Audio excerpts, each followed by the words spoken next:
আমি আজ দেশবাসীর কাছে ঘোষণা করছি যে আগামী জাতীয় নির্বাচন 2026 সালের এপ্রিলের প্রথমার্ধের যে কোনো একটি দিনে অনুষ্ঠিত হবে।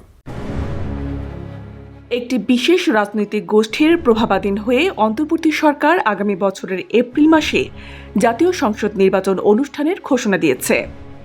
এমন অভিযোগ তুলেছে বাংলাদেশ জাতীয়তাবাদী দল বিএনপি।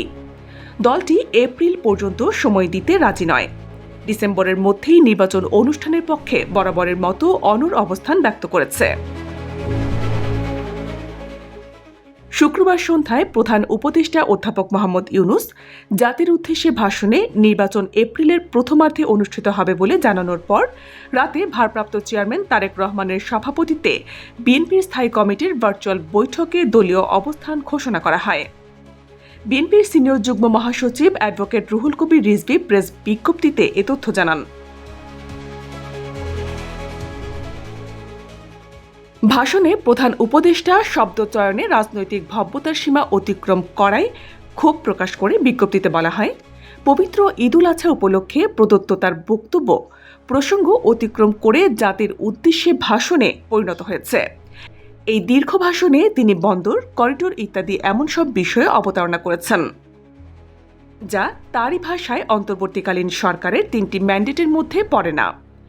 বিএনপি বলেছে, প্রায় 1.5 যুগ ধরে মৌলিক ভোটাধিকার থেকে বঞ্চিত এদেশের জনগণ ভোটের মাধ্যমে গণতন্ত্র পুনঃপ্রতিষ্ঠার জন্য গুম, খুন, জেল, জুলুম, আহত ও নির্যাতিত হয়েও অব্যাহত লড়াই চালিয়ে গেছে। 2024 সালের জুলাই আগস্টের ছাত্র জনতার বিপুল আত্মত্যাগের মাধ্যমে তার বিজয় অর্জিত হলেও নির্বাচন অনুষ্ঠানে অহেতুক বিলম্ব জনগণকে হতাশ ও ক্ষুব্ধ করছে।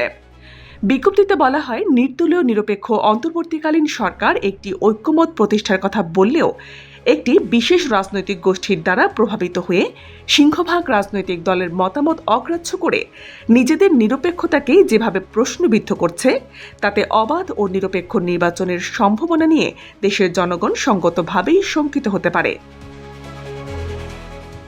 দেশের সব খবর পেতে সাবস্ক্রাইব করে চোখ রাখুন বিজিএন টিভি 24-এ।